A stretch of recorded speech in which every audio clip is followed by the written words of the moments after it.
Hey, you guys. Ooh, getting spicy over there. Don't make me fly swatter you I think they're fighting over the pig ears. in front of the children. Don't make me fly swat you. Che is in Europe. No, he's in Seattle. Oh, yeah? Yeah, he's hanging out with Eddie Vedder. Eddie Vedder, huh? Always feels better hanging out with Eddie Vedder. No, he's just up there. I love his ukulele songs. And that one album he did with just guitar, campfire kind of deal. That's the one that was the, is that for the movie? The soundtrack? Oh, yeah, it was. Let's get this bad boy on the road.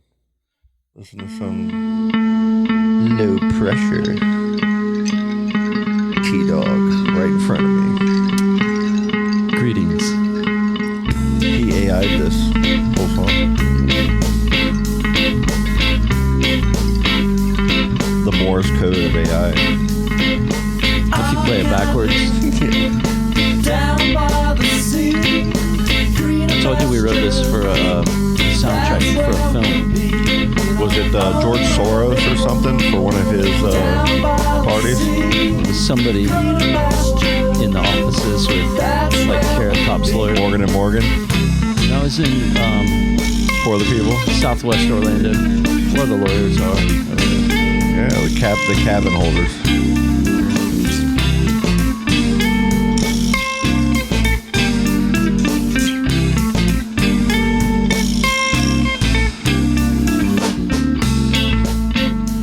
Well, hello there, everybody. Welcome to another episode of the Just the Mic podcast. This is episode number 200. It's kind of awesome. Here, let me give myself one of these. Bicentennial episode. That's for us, T. Colleen, that's for you too. But you're not here tonight. She's probably folding shirts. I think she works at Tbone Designs now. No, I'm joking. Oh, okay. T, how you doing, man? Super good. Good to be here. We had a little rain right before I came over. Yeah, man. Got some of that? Yeah, a little bit. Tired of going out there watering. It's dry. Way dry. Last night I was all trying to adjust the sprinklers just to get it to where we wouldn't have to water certain things that it's not getting hit. Because we're having to water like every couple of days right now. Yeah, it's sketchy. We really need to keep the things that you love alive, you know. Yeah. Some of the garden stuff, and the fruits and vegetables and everything. Tomaticus. Yeah, man. It's been nice out though. We've had a lot of wind. Yep. I've enjoyed that. It's been nice to be outside. It hasn't been too hot outside at night. Yeah, you know? There you go. The caveat in the evening, in the morning. Daytime's been like I mowed the yard yesterday, and it was middle of the day, noon. Is that bad? It was the first rough mow of the year for me. The first one where you're like, oh man, yeah. Let's jump in this pool. Yay.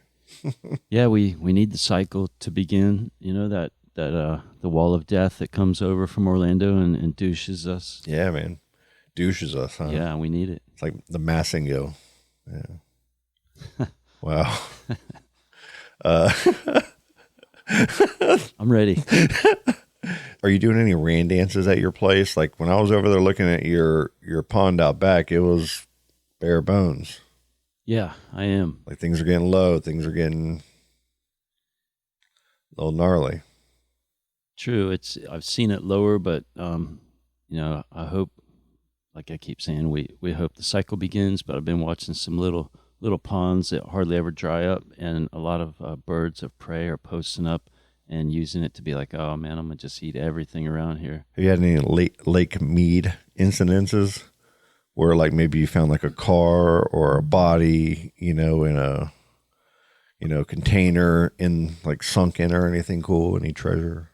A little bit, but I think we got all the treasure from, like He's like, I can't think of any treasures. No, we used to have this one pond that had a little rope on it, and it had a little like emergency fund on it. Oh, okay. That's pretty cool. Yeah, that's pretty cool. Heck yeah. During the fires and all that. So I need to get a metal detector next time I come out.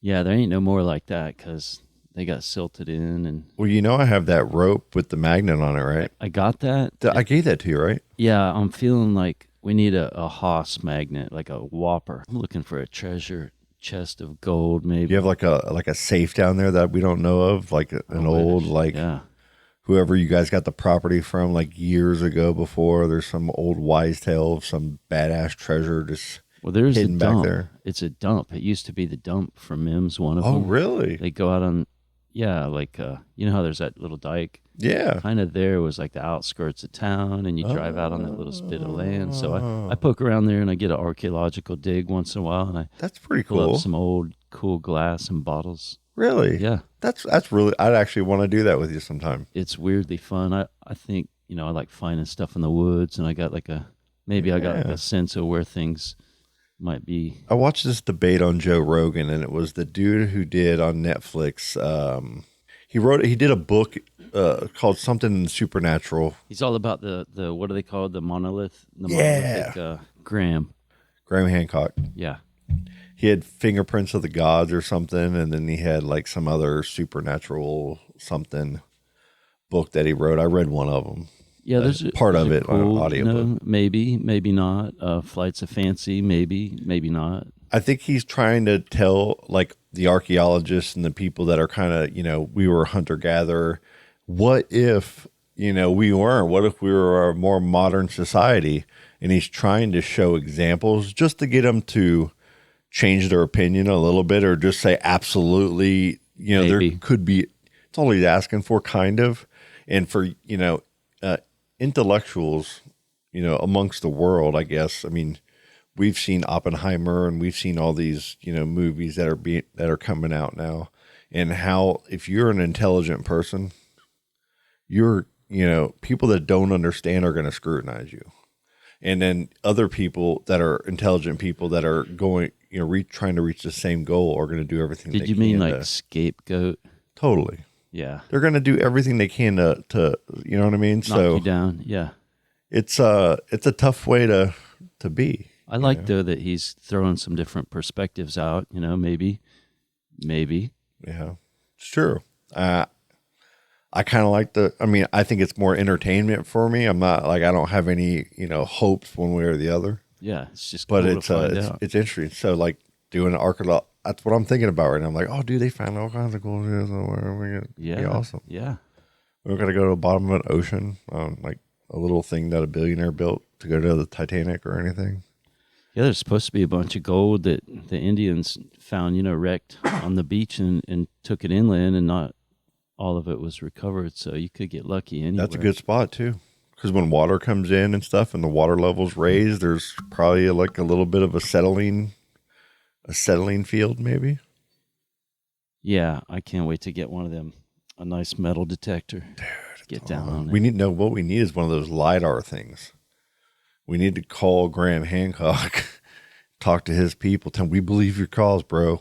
Everything that you were saying, we believe. You got anybody that can hook us up with a LiDAR machine and just do a whole scan over? What if there's like a fucking village right underneath your house that you don't even know about? Would you let him excavate it? Yeah, but I got like a pretty strong feeling there's not, because it turns water real quick, but also there's a thick layer of clay out there. Like you can make pottery out of it. It's just, I think they call it blue gumbo. It's thick. But I will counter that negative attitude coming from T. Okay. That can't happen attitude that I just heard was very uncommon of you, sir. I'll give it a maybe, but I had somebody with a bucket digging when they dug the ponds, you know? So yeah, that's true. I think we were flooded for a while. We were like, right? We were ocean and it drained down. Like on an episode of that series, it's Ancient Apocalypse. And that's the one that all the archaeologists are just, fuck that documentary. That is just entertainment. And they all wrote Netflix and all these, anybody that will listen to these archaeologists was like, don't believe anything that you're seeing here. This is all stupid. There's no proof. And he's not even trying to say, I've got these facts. I'm just saying there's these things here that you are just discounting as nothing. And I'm saying they could be something that leads to something else. Like the earth is so old. There's a lot of back and forth. Why are we so special? Like, why is it just because we learned how to use and work with the elements? Who's to say, like, 50 generations ago, during one of the cycles of a cold and hot spell that there was a hot spot of very intelligent people that maybe figured some shit out. And then got snuffled. And then a meteor hits because, maybe they're not that they didn't have satellites. Maybe they're not to that point, but maybe they were. And maybe when that thing hits, maybe it incinerates everything around it. I don't know. Maybe it throws it all off. I don't know. Maybe there really are aliens and they just, we do have a lot of UFOs and things. There's been a lot of UFOs that no one can explain. I just talked to Pillar, Jason Williams from Smyrna. Yeah. He's telling me about some stuff he saw recently. Oh, wow. Like orbs and stuff, or like low orbit things cruising through the sky. Like 10 of them. Do you know what that is? UFO. Do you know what it is? I mean, nobody knows. I do. What? Those are the Starlinks from Tesla. Yeah. They daisy chain them. There's 10 to 11 or so, I think, in a network. If you even popped it on your thing there, we can look it up, I think. I've been seeing them too, and I guess there's some kind of app that you can get, and or track. Probably their app, and it tracks so you can see when they're going to come overhead, so you can kind of correlate it. So people, because I would assume people would probably see those low orbit satellites and just quickly assume, the fuck is that? Could you imagine being like in the middle of Idaho, middle of like Wyoming on a plane, not out there farming, herding, fucking if you didn't know, let's see, cows and shit, and seeing that up there, you're gonna call the cops immediately. Maybe I told you, maybe on an episode, that I've seen a few UFOs, but one time in the 80s, I seen like a lot coming out of the sky, like orbs, big silver orbs, and it did give me that feeling, like I felt like when you're close to something that's gnarly. Did you see the videos that they had of those orbs, those silver, whatever color orb, going as fast as a F-15 jet, and then all of a sudden, instantly going subterranean, underwater, and keeping its speed up, and then exiting the water, and then continuing the same speed? That was incredible. Yeah. And that's like, like, what is that? Are other countries reporting these things to their people? Or, we act like we're the only ones technologically advanced enough to solve this problem. But, are other countries trying to solve this problem? Because there's a lot of intelligent people out there. Do you want to make a $10 bet? I think there are. So you think something big is going to unfold in the next 30 years that makes us go, oh, that's what it was? Yeah, because we're getting set up. There's too many of these stories that are being told in books that are like all of these multiverses and these dimensions. And now we're doing quantum computing that we're talking about trying to solve. Some cushions. And people are talking about certain laws that don't make sense, in the laws of physics and stuff. And there's things that really don't make sense to us yet. But then some of the people in these physics crazy, what do they call it? Nuclear physics or something. I'm probably wrong on that. I'm not fact checking that. Yeah, me neither. But there's, there's shit we don't know yet, pretty much. And now AI is coming in to rock the party. Yeah, there's all the speculation about maybe the moral thing about if it's saves lives for AI to drive people around in groups, then maybe it'll meet the Jetsons. Maybe it'll be outlawed to have your own wheels and do what you want. You might got to go through the right car where the AI's driving it because it's a mandate, because people run into people. Yeah, like once you get to 60 years old and everybody thinks you can't drive, one drive infraction, you lose social driving credit points. I'm saying everybody is everyone tracked, and they're not peeling it out like go where you want, when you want, more like under our umbrella, through our system, and eat this little tablet and you'll be sufficiently fed for 1 month. And come back in 1 month. Soylent Brown. Like it is pretty scary. Have you seen the news on the AI stuff? Yeah, you were talking about that. What's the angle? I guess there's people that work for, OpenAI, Okay.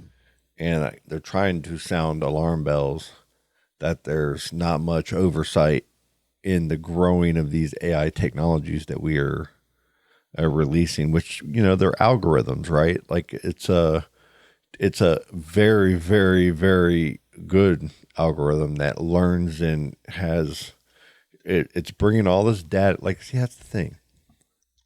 Us people, we interact with Microsoft, with Windows, with Apple, with all of their devices, the phones, and we sign our lives away pretty much. Like all of our value that we bring to that company as a customer, they were able to, make money off of us through the hardware and the software and to the services and everything.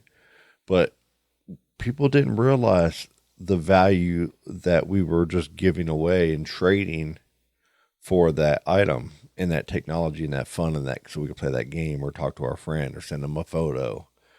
We allowed them behind the scenes to save all of that data. Yeah.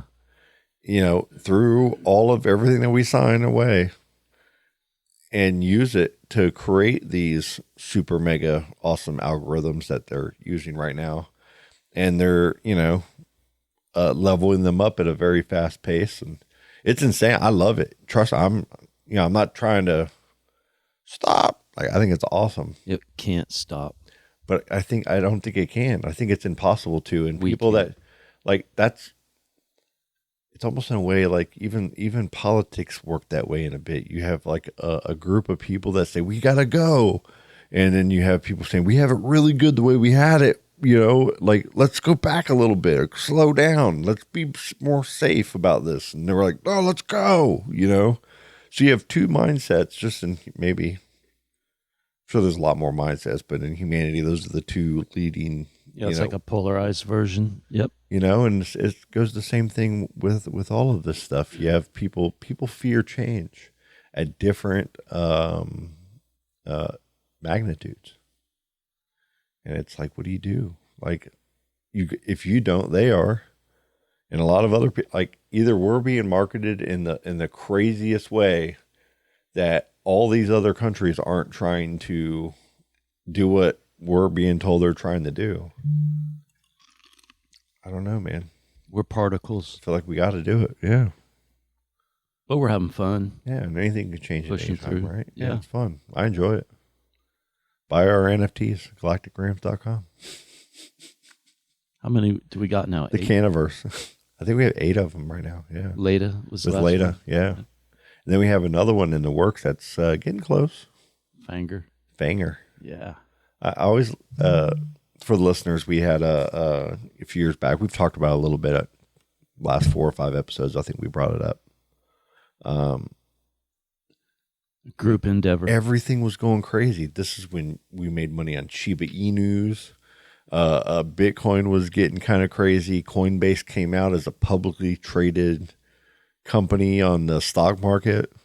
All this crazy stuff was happening. These NFTs came out of nowhere, where these artists were going to get royalties for life, and that Beeple guy was selling his art for like millions of dollars, and they were trading it on Ethereum and Bitcoin and all of these other platforms. What was the ape one? The Bored Ape. Bored Ape, yeah, that club, and I wonder where that is now.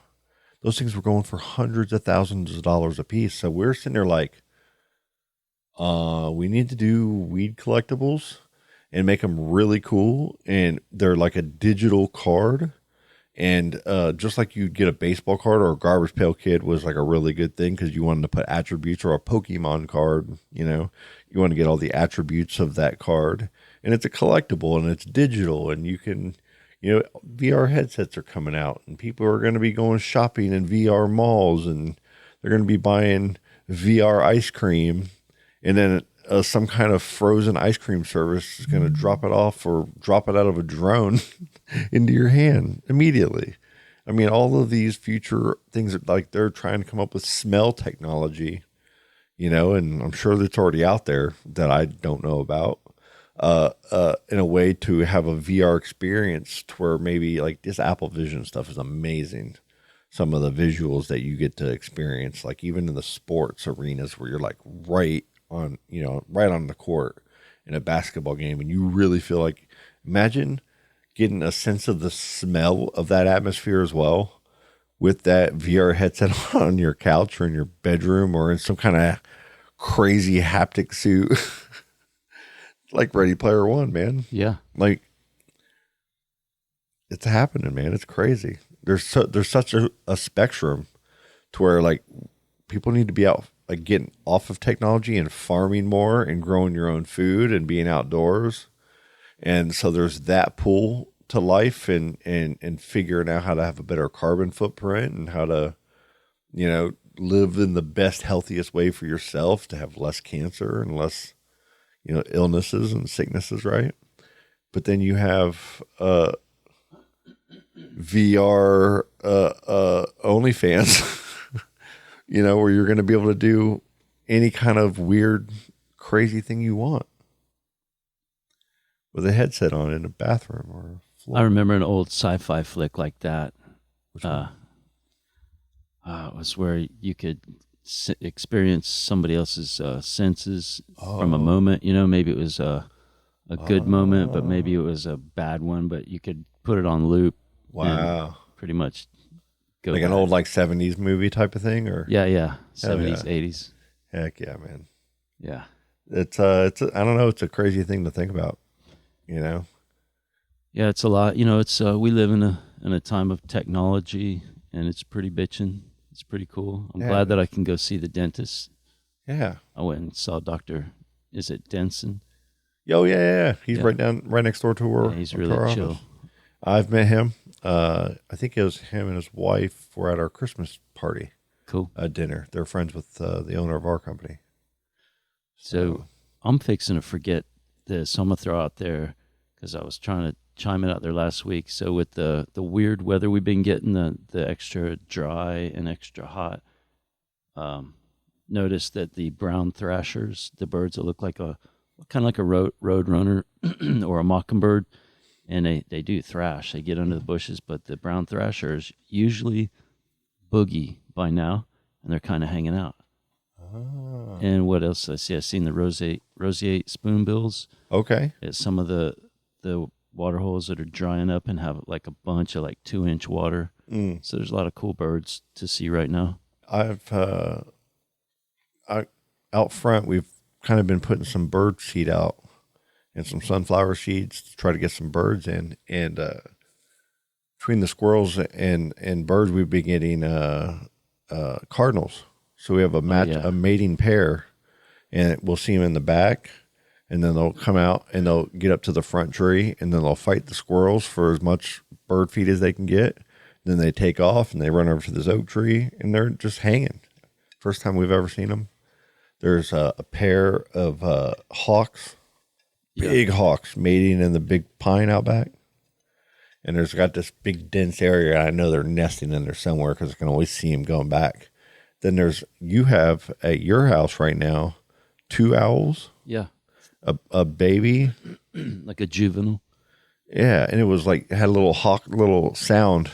It had a weird little like feed me sound. Yeah, and I recorded it. Maybe I'll bring it in. Yeah, we got to hear that. That was cool. I seen the mom ripping apart a squirrel and feeding it to it. Wow. I guess we're gonna post it. Frank said it's cool. Oh heck yeah, man! That'd be awesome. And we forgot the 2 out back owls that come out here too. So I have 2 owls, a pair of cardinals, the 2 hawks. I got a hawk too. Multiple squirrels. You know what my hawk's name is? What's that? Graham Hawk. He brings me a gram in the morning. Nice. Oh man, let's take a break on that. Cool. There's one other kind of bird I was trying to remember, a real colorful bird that's hanging out. What kind of bird is that? I'm trying to remember the name. It starts with a P. I can't remember. The parsnip. I wish. What else? We get the... no longer can exist.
Hello? Hello? Yes. How are you today? Okay. Great. Who's this? This is a courtesy call regarding your wireless plan. I'm already taken care of, thank you. Yes, this is regarding the current line I'm calling to. There seems Yeah? to be some unusual additional data charges on the account in the past week. From what? Well, we wanted to give you a courtesy call to make you aware of this. Yeah? Yeah, as of right now, there are $260 in data overages. What? Well, it seems like an extra 16 gigabytes were used outside of your limited plan. On my computer? You should really be more aware of how much data you're using. What are you talking about? Anyway, we're going to go ahead and charge this to the card on file. Is that okay? No, you're not. Well, look, I can take an extra $10 off if we can settle this now. Just give me the word. I don't know who the hell you are or what company Well, you're let me calling finish. from. Great. Your final bill is $250. I'll just submit this then. Who are you? Oh, sorry. It's already processing. That's okay. I'm making a call right now about this call. Thank you very much. I got your number. And we are back from break. That was cool. To finish our thought up from The NFTs, yeah, man, Galactic Grams. it was cool doing that. It's something we're still doing. We got a It's, beat going. something that'll jive back up when the right time hits, because there is something into these digital collectibles and VR experiences that we're gonna be in that marketplace in some way, shape, or form. I'm happy to be working with So, the team and getting to express creativity and writing and art. Well, it's kind of cool that we had Corey Scott on, a couple episodes Yeah. ago. Hell yeah. That de-essing that you were telling me about on the episode, I actually did that, and Cool. it actually did help, and I fixed that today. So thank you for that tip. Epic, yeah. I was slithering. You hear it from a distance and it's all just Yeah. Yeah. So, totally.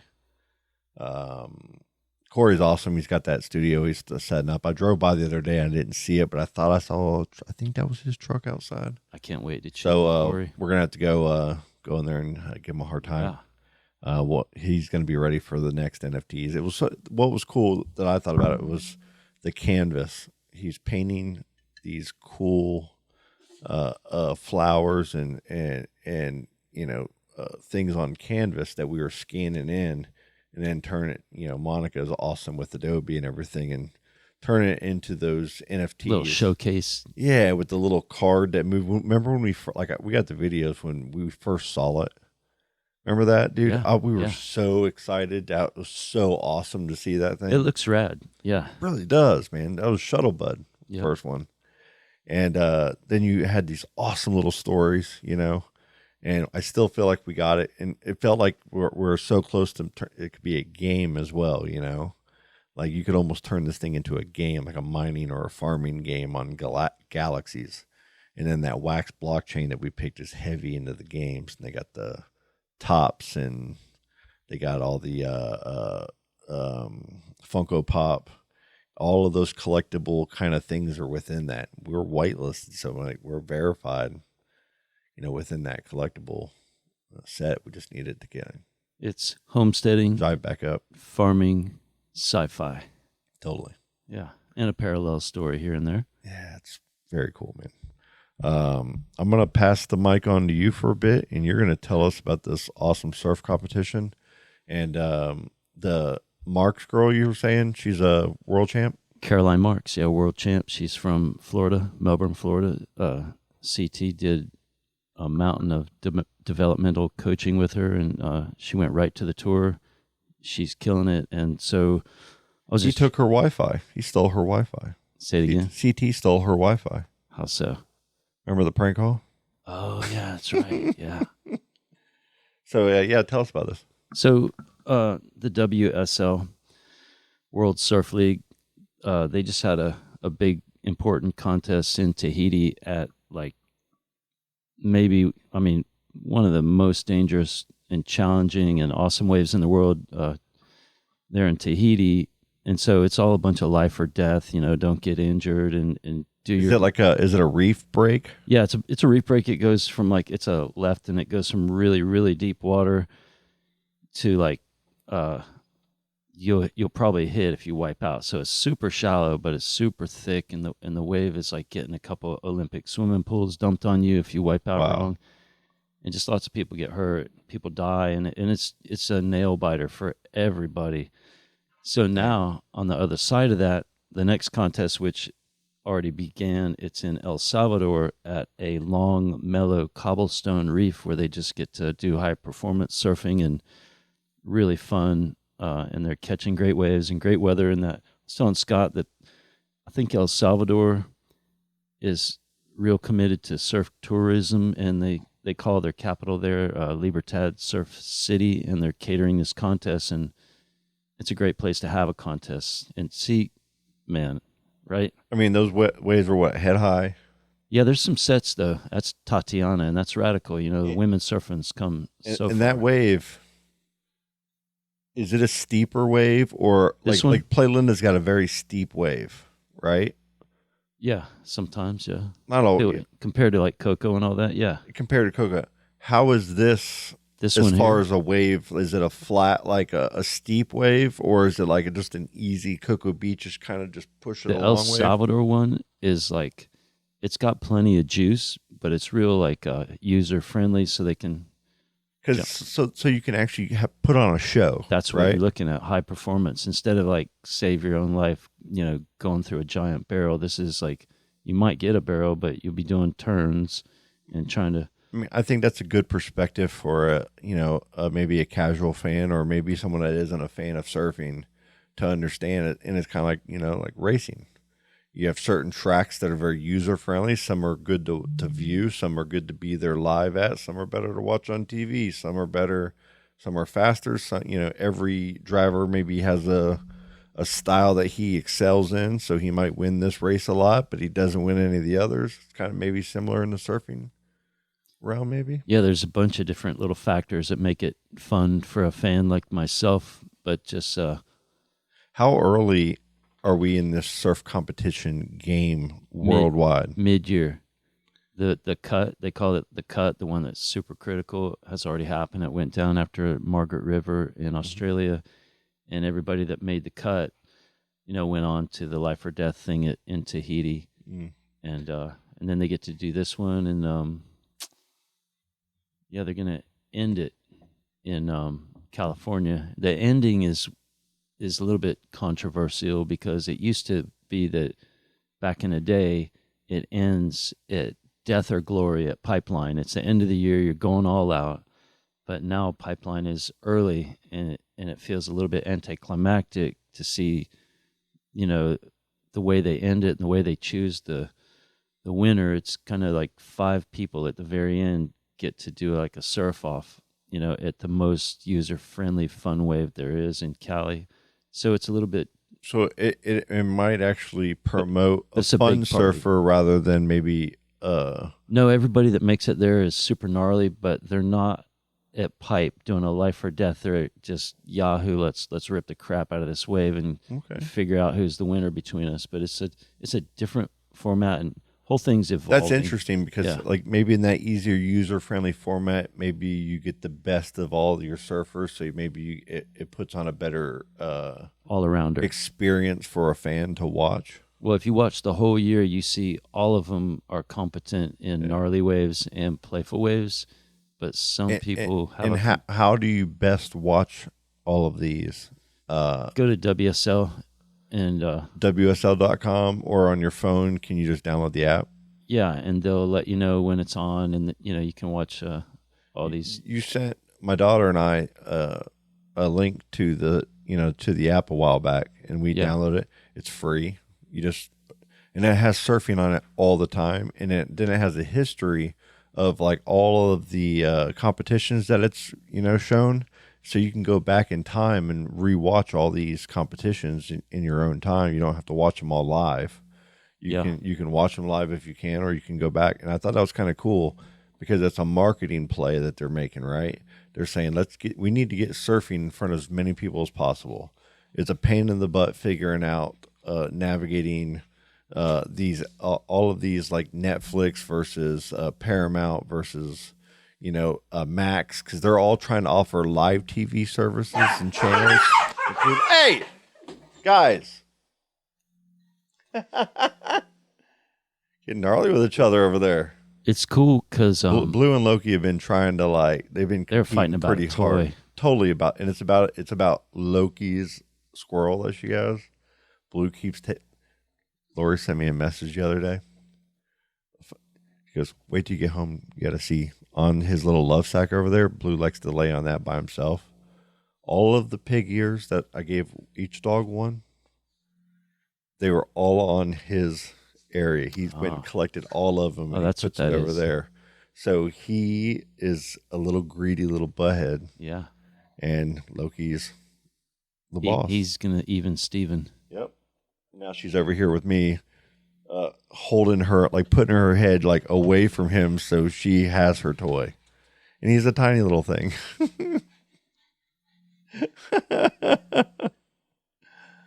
Oh, man, that's great.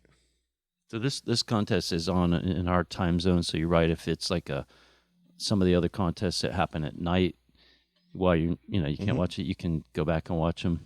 It's really cool, man, and it's a good way to market, like I was saying, the sport, because if you have an app, anybody can watch it from a phone or anywhere, and you can play it, and it's free. And they're interviewing heat winners after every heat. It's they have announcers. I mean, it's a full Rocket League and gaming sports has a free channel that you can kind of go to under their network and watch all their tournaments and stuff. And so you have Twitch that people game on and they live stream on, and you can watch them.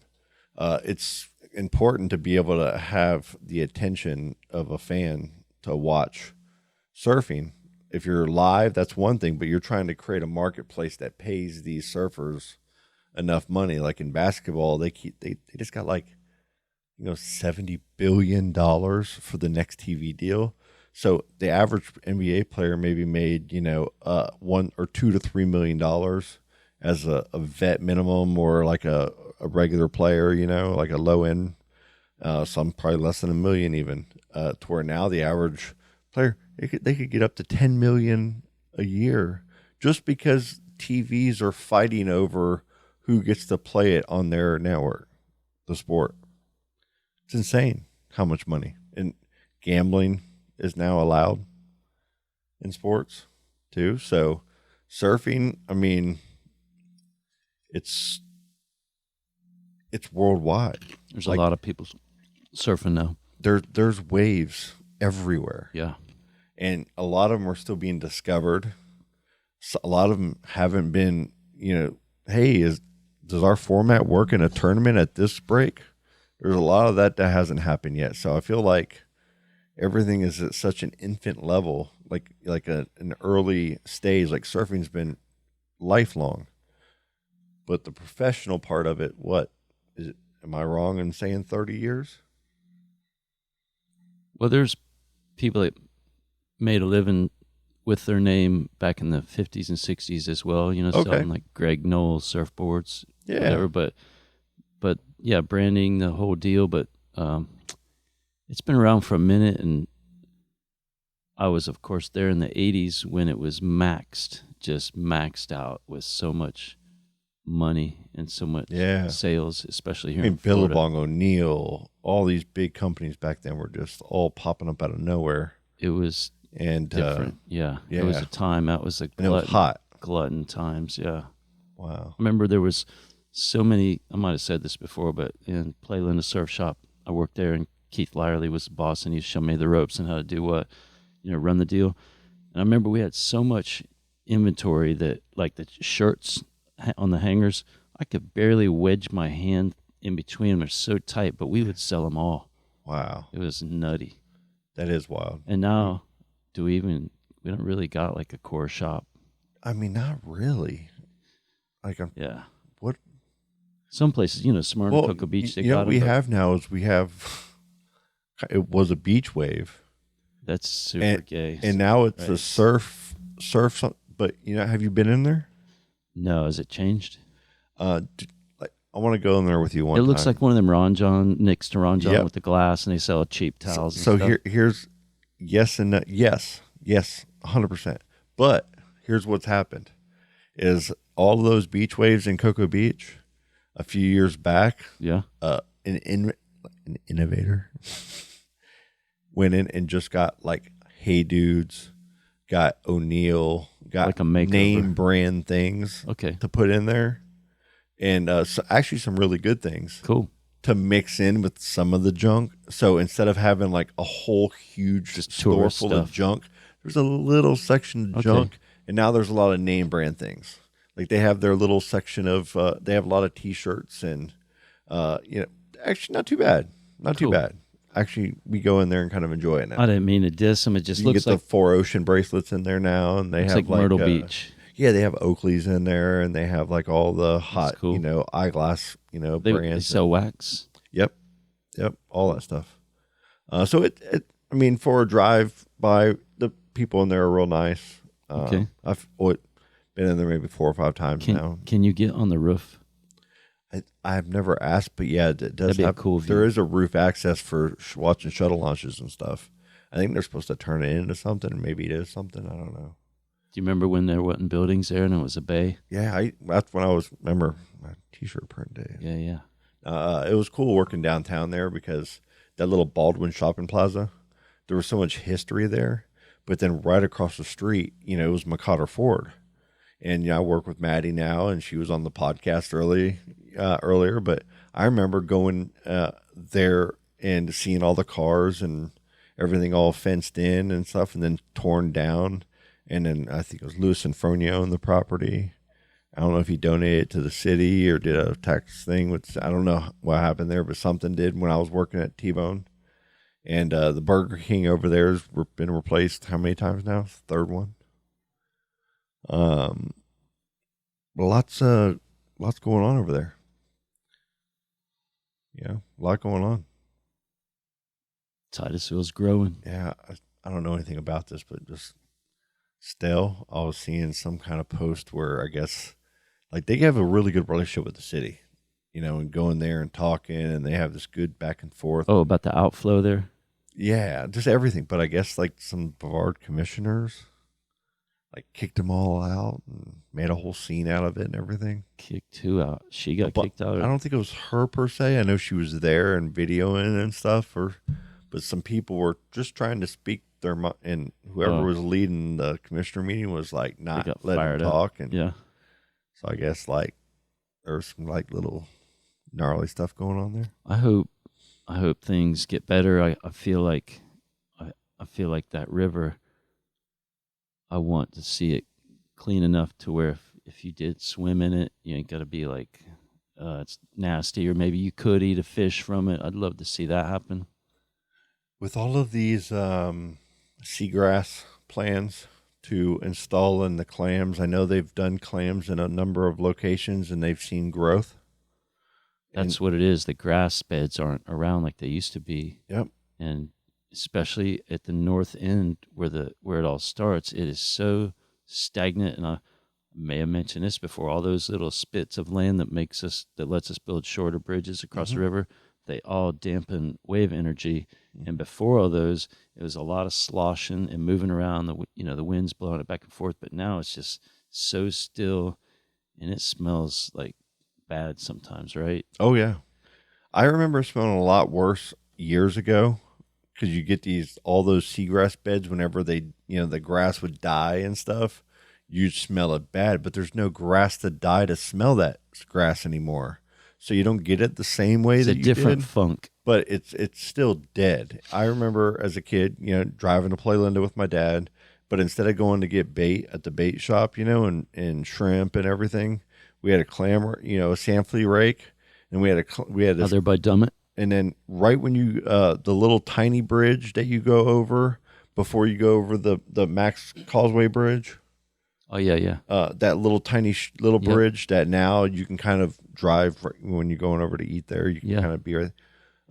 We would just walk out in the water right there, and there was all these, seabed, all this grass, but we'd find those little bare spots, and we'd go in and pull up huge clams. that we'd crack together, at the beach, and that's our fish bait for fishing, and we did it right there. Like my dad, I was just talking to him about the other day. Like that's how they always did it back in the day when they went out fishing. All of Rick Heine, all of those guys. That's where they took me to get bait fish. And then they'd have a cast net, and they would go drive out there by where Mockingbird is and all that now, and all that little back road in the refuge, and they'd get some pigfish and get a couple other little things, and boom, we're at the beach fishing. Now it's like you go to the bait shop to get, you know what I mean? Because it's hard to.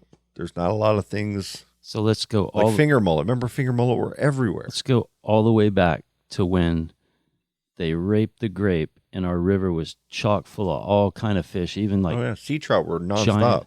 Giant sawfish, shark, giant things, big things, and it was super lively.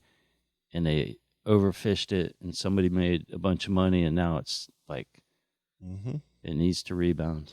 When Allie was just a little kid, we'd fish off my boss's deck over there off Indian River Drive, and she caught like a 21-inch trout on a tiny little rod. Like, it was amazing, and that was even in the 2000s.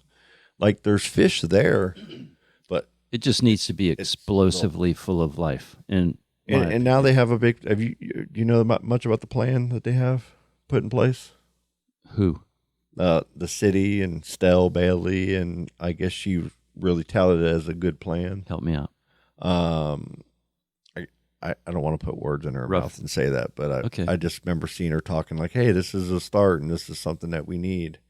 There's been an improvement. They're going to be. This thing does not improve our ecosystem, but this is to help keep. They're putting these like some type of retainer wall dampeners off of the bridge, and it's like some kind of buffer thing, and it helps keep this. It builds up the land there. It's like a land builder. Erosion. Yeah, it builds up soil rather than let it fall away. Like right now, the new bridge that they put up, it's already getting a lot of erosion, and they need to stop that erosion from happening. Right. So they're putting things in to keep that. That's just an infrastructure improvement.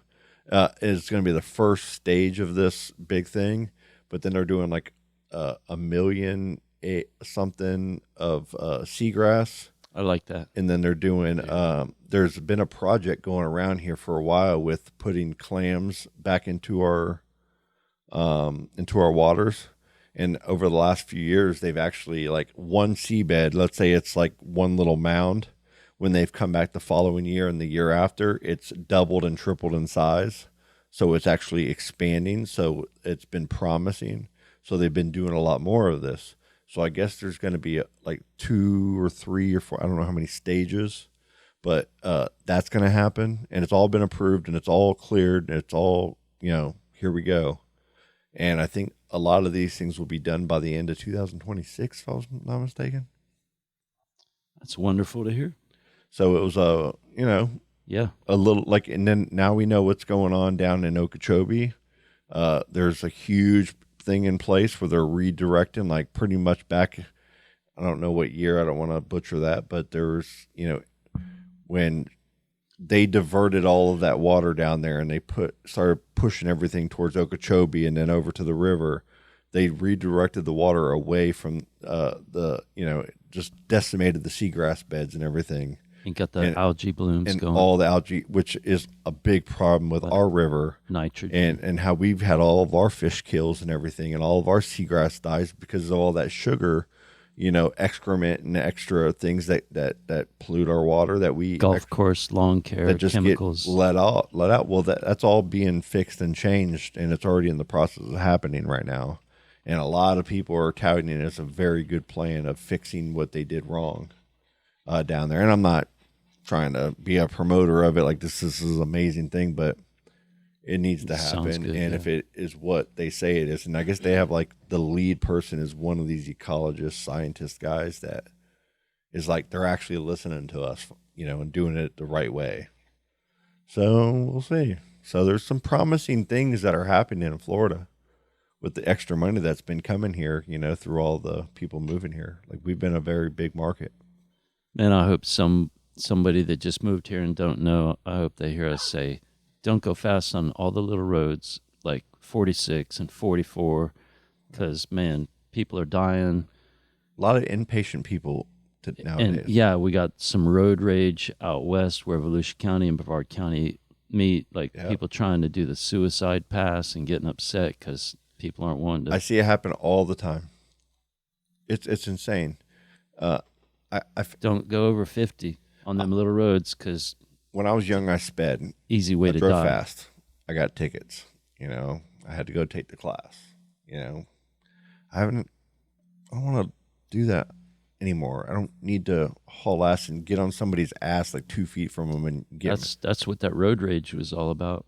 And it's everywhere. So calm down on the road. When I'm driving down Carpenter, I could be going 10 miles over the speed limit, which I think is a normal thing to do. I'm not going too fast, but I'm not like slowing down traffic by any means, I'm going over the speed limit, and I'll still have people sitting like every day almost right on the tail of my tailgate. Like that's super fun. And just impatient, like driving onto the middle of the road to see, is there anybody, can I get around them? And it's like, dude, are you fucking serious? Like, do I got to go 55, 60 down to 35 to make you happy? Pretty much. That anger. Yeah. Man. It's insane. They need to be throwing some shakas. That grinds my gears, man. Don't let them get to you. I start driving. It almost like gives me incentive to want to drive slower. Like we did this thing the other day where it's like we're driving, it was down 95, and this guy was hauling ass. And I go, I bet we'll beat them where we need to go. And sure enough, we did. Didn't change anything. Yeah, it's not cool. Yeah, man. I just see a lot of people getting slammed on them skinny roads with the ditches on both sides, and deers. Totally. So many animals. Before you know it, we'll all be in like electric cars. Like no, it's weird. How much meat there is on the road from big complex animals, and we're like advanced ourselves, but we're slamming them to get to where we're going. When we talk about, we can't be killing animals and hunting, we're slamming and doing all this thing. Yeah, like we need to be vegetarian. Like there's some science behind eating more plant-based stuff. No one will argue that, but all of the insects, all of the things that you kill when you create your big fields of vegetables, it's just as bad, man. Like, I see what you're saying. You know what I mean? Like you're killing just as many animals, just in a different way, a different type of animal. Yeah, like microbes and little ants that you squish out the way. I'm really into this permaculture chop and drop. Like all the science is behind it. All the videos are out there. Having a healthy soil is so important. Hey, before we go to the healthy soil, you said something about the vegetarianism, and I just want to say that if y'all can, maybe try to catch Gabby Reese and Sterling Spencer. Gabby Reese, a volleyball player? Yes. I remember her back in the MTV days. She was a volleyball. She was doing the Olympics and all the tournaments and stuff on there. She is a badass, and she just interviewed Sterling Spencer. It's a really, really cool podcast. Okay. It's worth watching. And they talk about, he had a brain injury, and some of the stuff that he illuminates is really cool. Heck yeah. Oh, yeah. And we just had the Boeing flight too, the human space flight for the first Boeing. It's I don't have all the information in front of me. I thought you would just know this. This is how bad it is that we live here, and we have rockets shoot up every day, and we have no idea the value and the importance. 2 nights ago, Laura and I were just sitting out back, and all of a sudden we hear a rocket. We go out there. It was beautiful going across the sky. Normally, that would bring 1 million people to Titusville, and everybody would know about it. Now they go up every day like that, and we don't even Gattaca walk out hardly and watch them. A couple days ago at work, I think it was yesterday at work, Wednesday, 10, 11 o'clock in the morning, everybody in our office started walking outside. I'm like, what's everybody going outside for? The first human, there's a Boeing rocket that's going up, or a shuttle that has humans in it, and it's the first time. Like suborbital kind of? Yeah, let's low orbit. Just type in Boeing Human flight.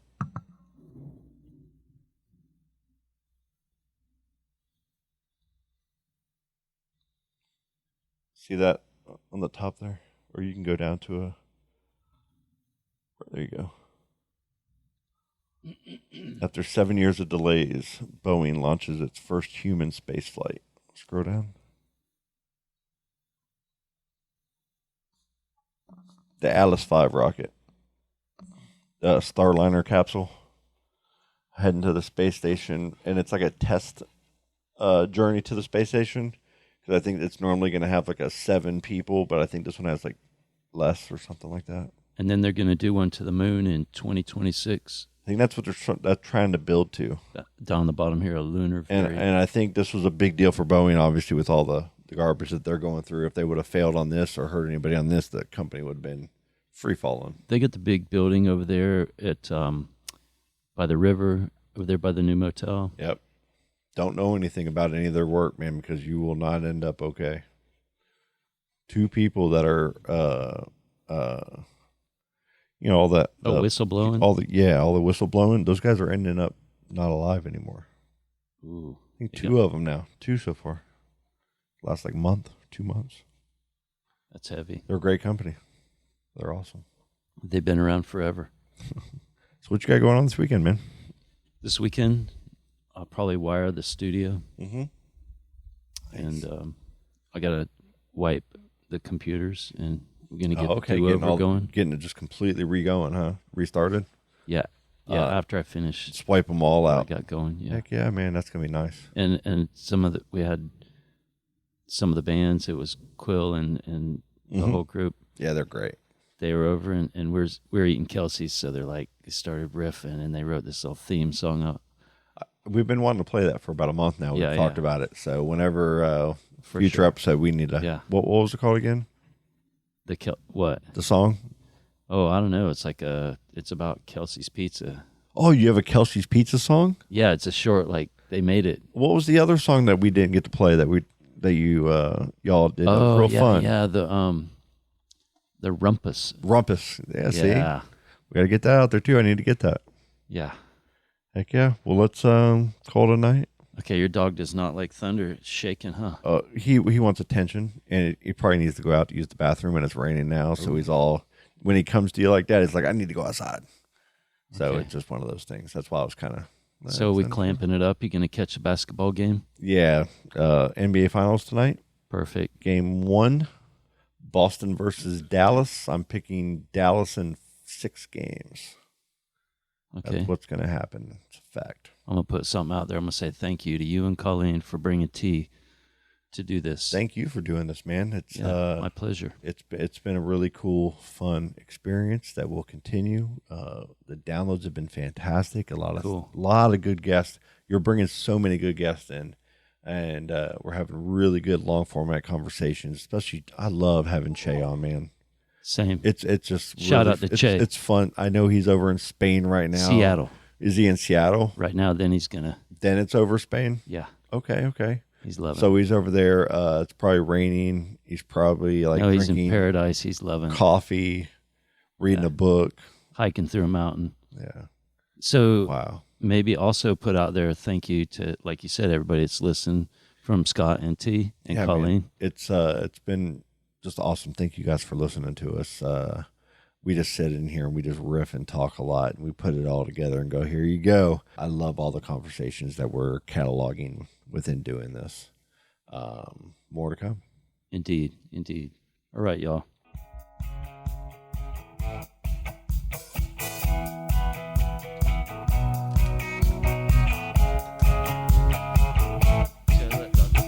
Daisies in a tube top screaming from the top of her lungs. This all ends tonight. Daddy's on the floor, he's screaming for more. Saying you're gonna be alright.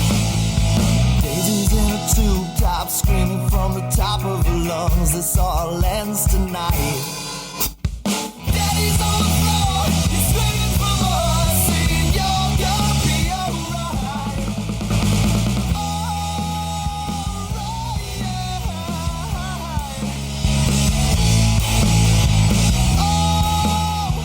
Right.